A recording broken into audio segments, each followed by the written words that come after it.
There are certain exercises that you can do, like muscular exercises, to build your IQ. You're about to hear a life-changing speech from Brian Tracy. Relax, take notes, and watch this entire video so you don't miss anything that can have a huge impact on your life. Rapid learning techniques, what we know about the brain. What we know about the brain is that intelligence is developed through effort, like physical muscles. So your IQ is malleable over 25 points. There are certain exercises that you can do, like muscular exercises, to build your IQ. You can go from average intelligence, which is 100, to 125, 126 IQ by doing certain exercises that activate more of your brain cells. Many people, by the way, who have high IQs allow their minds, like their muscles, to atrophy, so they're not as quick or not as smart as they might have been. IQ is affected by your self-concept. If you consider yourself to be a bright person, you'll be much smarter and more creative than if you don't. So when your parents always tell you how smart you are, you start to perform at a much more intelligent level than if your parents tell you something negative or tell you nothing at all. So tell yourself, you say, I'm a genius, I'm a genius, I'm a genius. Because you have had genius ideas throughout your life. You've had incredible ideas. The difference between geniuses and non-geniuses is non-geniuses have occasional bright, great ideas. Geniuses just say, I'm a genius, and they have bright ideas all the time. That's all. In other words, really fit people exercise every day. Non-fit people exercise twice a month. So if you're constantly using your mind, you actually get brighter and smarter, and you start to unleash more and more ideas. So second, learning ability can be increased. And you can learn to learn faster and easier. If you want to earn more, you must learn more. And you can actually accelerate the speed. We call this accelerated learning. I'm one of the foremost authorities in the world on this subject. I've done extensive programs on all the different ways that you can turn your brain into a sponge so it just absorbs information. There's a direct relationship between learning and longevity. The more actively you learn, the longer you live. The more actively your mind is engaged. And that's why Goethe started writing the second part of Faust when he was 86 years old. And Faust is considered one of the greatest of all pieces of literature. He completed it when he was 89. I mean, he was still a highly productive person in his later years because he remained fully engaged all the time. Number 4, the longer you continue to learn and the more active you are mentally, the longer you live and the healthier you are. That's why the whole idea of retirement is an old idea that goes back to the industrial age, where people worked until they were 55 or 60, and then like an old piece of machinery, they were worn out and they got taken off the line and put in a field and allowed to deteriorate. In the industrial age, people are taken off the line, they go home and sit in a walking chair until they die. Today, because you work with your brain, you'll be at your prime at 75. You'll be as bright as a berry. You'll be dancing at weddings. You'll be traveling, you'll be learning, reading, studying new subjects, going back to school. This is the best time in all of human history, as long as you keep your brain active. Interesting point, there's more and more direct connections between Alzheimer's and brain atrophy. People started watching television 30 years ago. They're still watching television, and their brain turns to porridge because there's no stimulation. Whereas people who are active and busy very seldom have brain deterioration, what they call senility. Diseases of senility. Rapid learning techniques. The left and right hemisphere of the brain are responsible for very different ways of thinking. First of all, there's the left hemisphere is logical. It looks at everything in a cold, logical way. It's rational, and it looks for reasons. What are the reasons why things happen? It's analytical. As we talked about the conscious mind, it analyzes things carefully and picks them apart. Accountants are very analytical. It's pragmatic. Does it work? All I want to know is, does it work? Not what it is, but does it work for me? Will it be effective? It's concrete. It likes tangible answers, tangible numbers, proof. It is linear. It works with facts and figures in a linear way, step by step. Like engineering, we call this the engineering side of the brain. It is sequential. It deals with things in sequence, one after the other. Like a recipe where you put the ingredients together. It's very much a left brain activity. It's responsible for language, but it's responsible for language in that it is responsible for words. I sure hope they got this down properly. It's responsible for learning the individual meanings of words. And that is why, have you noticed that people from East India win all the spelling bees? Because they have a particular way of memorizing words, and they memorize jillions of words. Now, that doesn't mean they're fluent in speaking the language, but damn are they good with the words. And it's responsible for math as well, because math is a logical, rational, sequential, linear form of thinking. The right hemisphere of your brain is responsible, and for words. There we go. It's responsible for words. The right hemisphere is visual, and it sees things. The right hemisphere takes photographs of things and will look like when you look at me, you see me and the whole room up here at one time. It is holistic. It sees the totality of things. It goes into a room and sees everybody in the room, short depth, long depth, motion, movement, and so on. It is intuitive. It operates from feelings. It has a gut feeling about things. This is a right brain activity. It is abstract.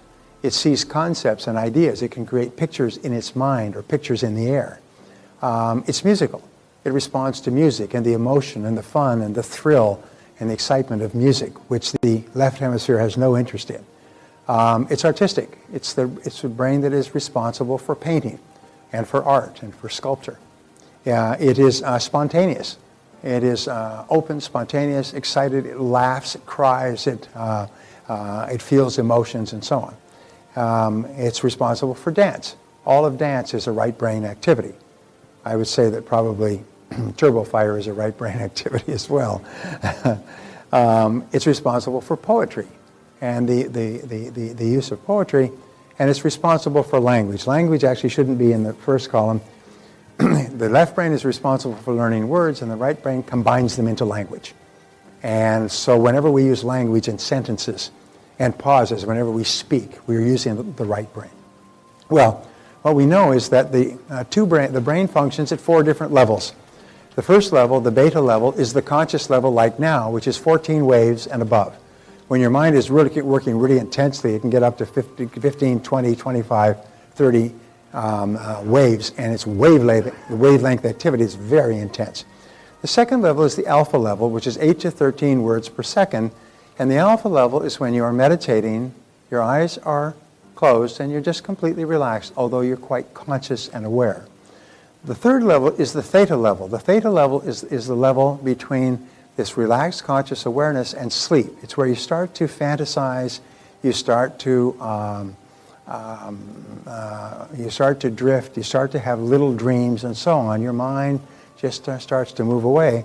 And the delta level is half to 4 words per second, or waves per second, and that's where you fall completely asleep. A complete sleep cycle takes you from beta through alpha, deep relaxation, theta, where you start to dream, and into delta, which is very deep.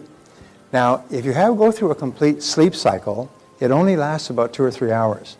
And if you have ever had an experience where you've gone to sleep at, say, 11 o'clock, and you wake up at 2 o'clock and you're wide awake, have you had that experience? And you lay down and you can't get back to sleep? It's because you have been fully rested. You've had one complete sleep cycle and you're fully rested.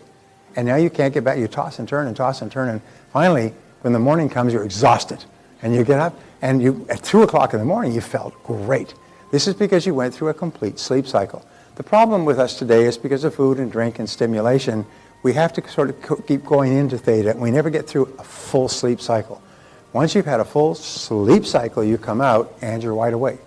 People like Lyndon Johnson never slept more than 4 hours a night. There are many very creative people who never sleep more than 4 hours a night because they've been programmed from an early age, for one reason, to have a complete sleep cycle every time they close their eyes. So basically they're up. There was a gentleman in England, most amazing damn thing. He had he had a concussion, and because of his concussion, he could only sleep 3 hours a night. And so he decided, he was a smart guy, he would use the spare time, because there's nobody to talk to at 2 in the morning. And there's nothing worth watching on television. I've tried.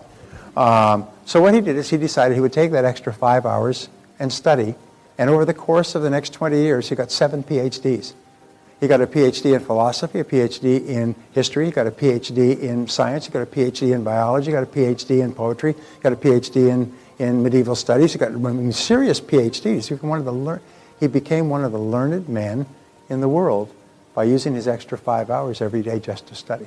So it's possible to go into deep sleep. Actually, you can program yourself to say, when I sleep tonight, I'm going to sleep deeply and well.